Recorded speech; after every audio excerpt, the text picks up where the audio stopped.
Howdy, partner. Welcome back to another episode of the I Can Do This All Day podcast. I'm Dan, the part-time adventurer. That is Mark, the resident Jedi.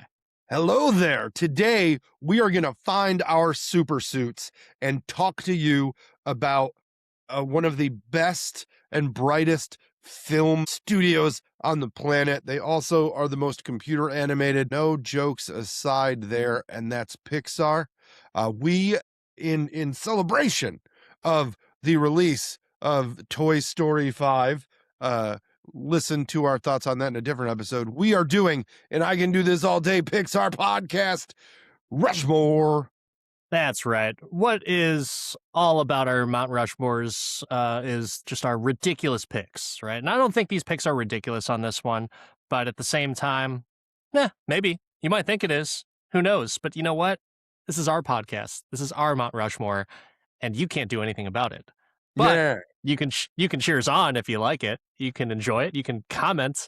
But let's go right into it. This is the best and the brightest, in our opinion, of our Mount Rushmores. But we have two separate Mount Rushmores. So you won't get just four, but you will definitely get more because Mark and I have different picks for this Mount Rushmore. Or maybe are they the same? I don't know. We shall see. But the first one that's going to be up on the face of the Pixar Mount Rushmore is Mark's pick of Inside Out.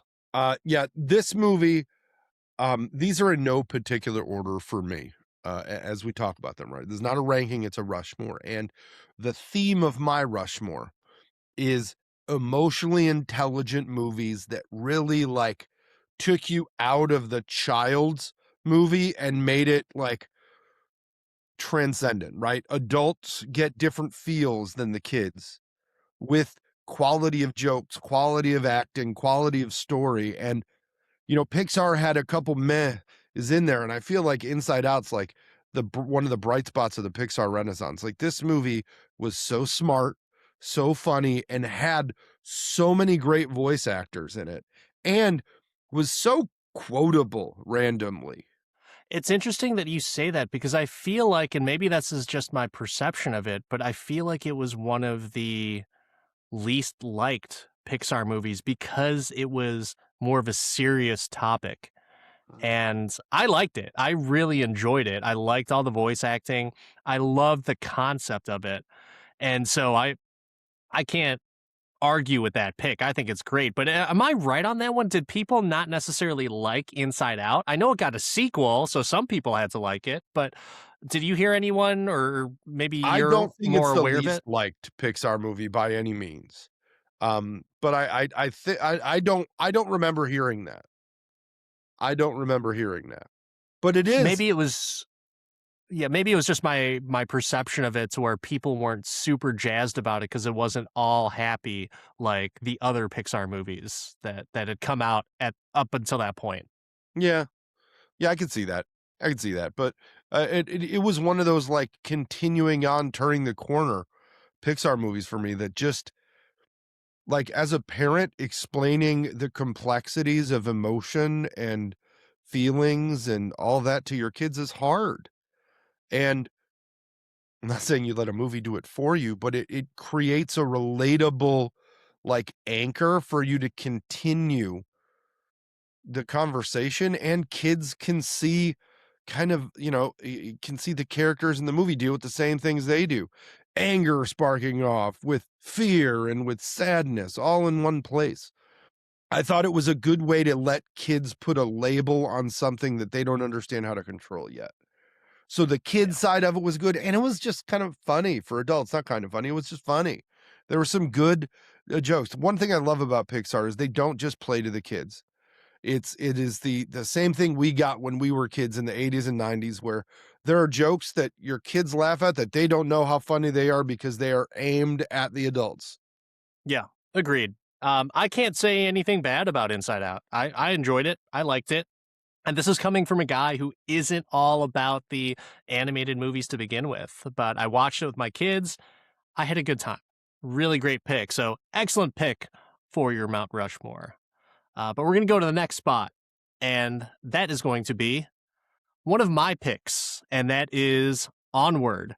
Now, this came out during the pandemic, and I think a lot of people shit on this movie, but I don't care. This is my Mount Rushmore, and I thoroughly enjoyed this movie. It also combined some Marvel mega powers, Tom Holland, along with Chris Pratt.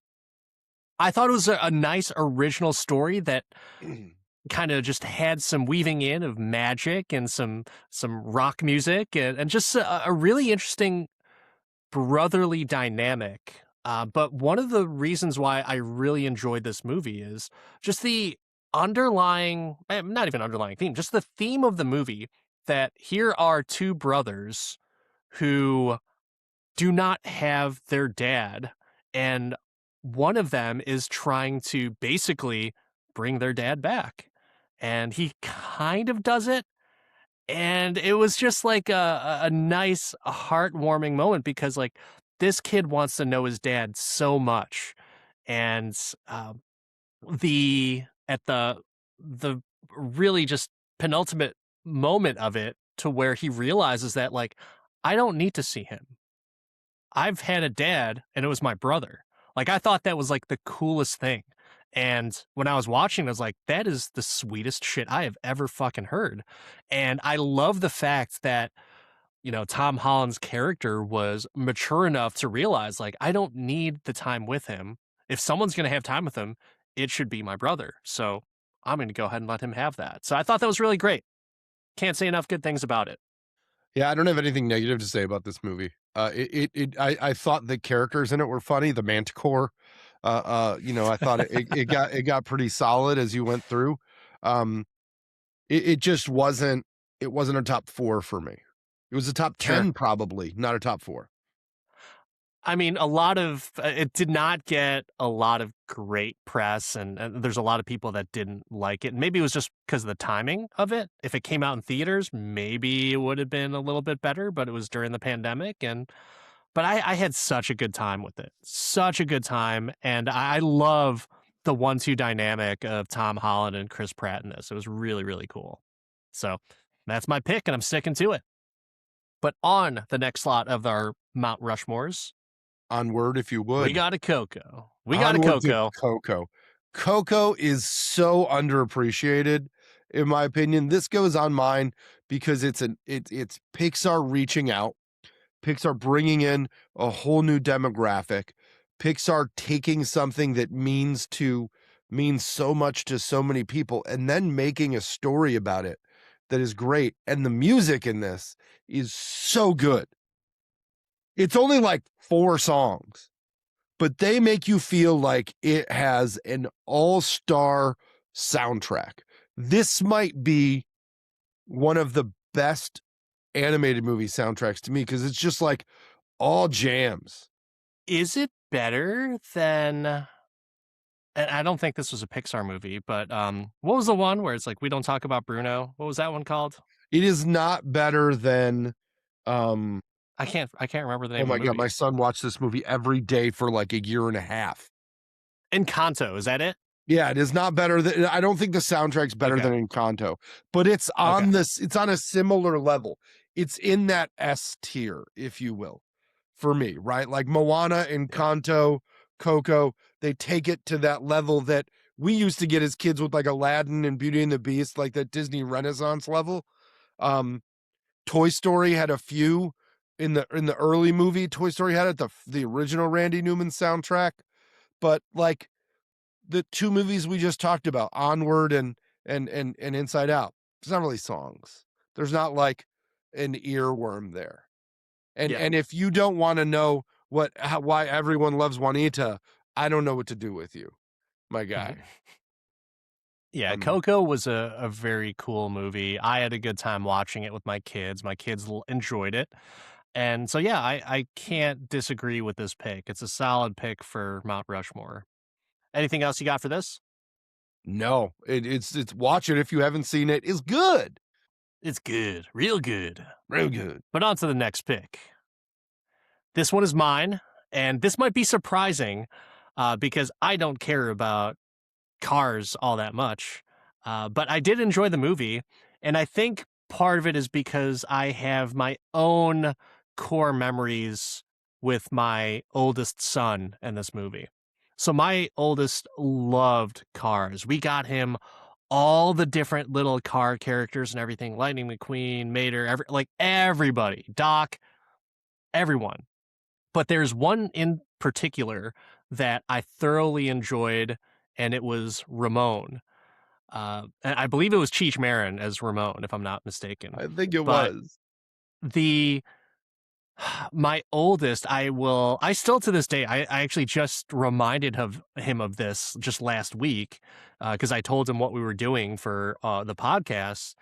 And I was asking, like, hey, we're doing a Mount Rushmore. And I was actually kind of going over characters and everything like that. And then I was like, hey, buddy, do you remember when you used to call like what my favorite character is in Cars? And it was like Ramon, because he said it in this cute baby voice. And he didn't say Ramon, he said it like Namone. And so it was just like a cute thing and cute memory that I just love about this movie. And it's a cool car. And I just like Cheech Marin. So that's a big reason why I picked Cars, but I think it was just done very, very well. I think his journey from being a top-notch racer to going on the mud course to meeting Mater and Doc and there's some depth in that movie for sure. And kind of talking about it right now makes me want to go watch it again, and that's why it's on my Mount Rushmore. Did you have the color changing ones? My son is super into the color changing cars Uh, that you I put them think under he water and they change colors. I think he does have those still. We were actually just talking about it because when I was asking, like, "Hey, do you still have those?" And he's like, "Yeah, I've got them somewhere." I was like, "Okay, good." I don't know where they're at. He doesn't know where they're at, but they're around somewhere. So yeah. But Ramon, I have the Ramon bigger like car, and I just thought that was so cool. So any type of purple car, I would just say like, "Hey, buddy, you know who this looks like?" And then he'd say, "Nimone," and it's like, "Oh, the God, so cute." I wish I could go back in time and just relive those moments because that's why this movie brings such good feelings. That's awesome. But going on to the next spot on that Mount Rushmore, we got one for Mark, and it's Finding Nemo. I think this one also goes into those feelings, right? The dad protecting the kid. This is an older Pixar that some would argue that Finding Dory was better than Finding Nemo.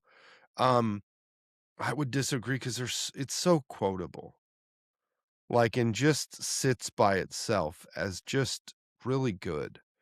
Um, Not there's to so not to mention it also has the best air conditioned ride at Disney. So yeah. it is a good it is a good one. But it's just a solid flick. It's heart. It has heart like you want to see from the Pixar movies, but the quotability of it is great. The crush quotes are awesome. And it's just a really good bunch of characters um across the board that have depth. It's not just like two or one small group. Like even the side characters, they give a fair amount to, it's so great. All I see in the poster is fish are friends, not food, right? You do love a hero's journey, and there's definitely a long journey in this movie. So, but I am a Crush fan, and kudos to all of the. I don't know, is the voice actor the right term for the experience at Disney? I don't know if that is the right, but anyone who has voiced Crush for those Disney segments at Disney World, so Mm. fun. Oh, I always enjoyed going to those. So yeah, Finding Nemo, is it the air great air conditioned conditioning ride. and the jokes or just the No, it's the jokes are just so fun, and it's they're so good at it. They, every time that we've been in there, there's been some similarities, but also some like wild off the walls, and they can kind of ride with the flow with any of the people who don't necessarily play into what they're trying to do. They're very, very good at it. So Disney and anyone who is portraying Crush, like just awesome, awesome, fun times. But on to the next spot on the Rushmores. This one is mine. And of ooh. course, what type of list is it going to be unless there's a rat doing your cooking? That's talking about Ratatouille. Yeah, the dish sucks. Movie? Pretty fun. pretty fun, and if you enjoy cooking, it's just a good, fun movie and just a silly premise. The fact that this chef is awful, and the only way that he can perform better is with a rat at the reins. It's just funny. How ironic. Don't you think? Yeah, I A don't have a lot of little negative to say about ironic. this. The last scene, the way they tied together the end of this movie with the food critic and the mom and the whole takes you back thing, like, we all have food dishes that just take us back and unlock a core memory, and that's how you go like, that's how you find that place that you just, "I gotta go here because it just is good." It reminds me it's the way I like it. Just out of curiosity, because we're on that topic, is Mhm. there a certain food or restaurant that just brings you back to that childhood memory? You know, a lot of them closed, and that's I grew up on the South Side, going to a lot of Polish restaurants with my grandparents, and we just kinda drove through the area recently after, getting to Midway, and, had to take a diversion through, down, like, Archer and stuff, and I was just like, "Oh, man, all of them are closed." And we used to go to one all the time. Me and my wife would go. I took her there, and she was like, "This food's amazing." It's like, "I know." And it What was it? closed. Was Mabinka's? Oh, okay, never been there. Yeah. It closed, either during or, like, just after COVID hit, and I was just like, oh, because whenever, like, she'd go somewhere or, like, she wanted to grab food after getting to her parents' house and had some time to go out of the way, she'd go pick up, like, some beet soup and some Polish platters and stuff, and it was just, oh, so good. Is so good. But there's a couple places like that. What about you? What's your take you home restaurant? Do you have one? They also have closed, but I believe this one is still open. One specific in my head is Mickey's on Oak Park Avenue. I just remember being a young boy, and my dad used to work down the street from there, and he would always get like the Euro plates from there, and that just takes me back. I have not had the chance to go back in a very long time, and the next time that I do go back to Chicago, I am definitely going because I long for the Euro plates. I long for just the childhood memories that it brings back, and the tzatziki is just the best. So, Yeah. yeah, I'm all about it. But yeah, that's my nice little memory down food lane, and yeah, Ratatouille, just a fun movie. And if you like cooking, the plot is ridiculous, but at the same time, it's just fun. And if you like cooking, you're gonna like cartoon cooking as well. So here you go, Pixar, Ratatouille. That's my pick. But we are going on to, I believe it might be our last pick, correct? Think so. All right, and this one is going to be very similar because this is on both of our Mount Rushmores. It's a very special pick, and that's Toy Story 3. Arguably the best Toy Story, but not even arguably for this Mount Rushmore because it's on the Mount Rushmore and the other ones are not. Yeah, I purposely limited myself to one representation of Toy Story on this because I probably would have put Toy Story 1 on there as well as Toy Story 3, but I based my pick, and I'm interested to hear why you did, based on this movie gave you so much of the feels and took you on this emotional journey at the end of it. Like, I think this is the cartoon that's made me cry the most because the end of it when they're all gonna die, it's like Schindler's Toy Box. It is like a real cinematic experience from something that started out as, just a couple of lines on a screen back in '95. Like, it came such a long way and is such a great representation and a shining moment for the franchise. Agreed, 100%. I think this is everyone at their best. Every single character at their best, with the exception, obviously, at this point, Jim Varney had already passed, but every character has something to add to the story. something to add to the comedy, something to add to the emotion. And just like what you were saying before, like with the whole Schindler's Toy Box thing, it was like, yeah, like it was looking pretty bleak there. And I remember my oldest, I think it was my oldest, who was kind of getting pretty sad as they were doing that. And it's one thing to be affected emotionally, but it's another thing to see your children being affected in that way. And the fact that this poor little kid was watching this movie and he thought that they were all gonna die. I mean, I thought, maybe one of them got melted off or something like that, but it worked out really well. The aliens come in to save the day, the claw, but I love the fact that everyone is just a strong character in this.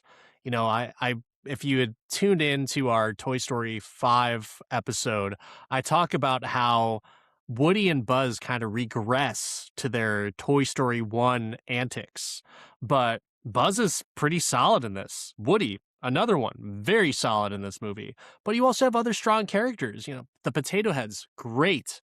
Everyone had something to do. But Ken, the best character and the best comic relief in all the Toy Stories, in my opinion. So yeah, that's why it's on my list. It's just a fun movie. And for someone like myself who is not particularly fond of animated movies and never really gave them the light of day when they were young, that's speaking a lot. That definitely says a lot as to how well this movie was done.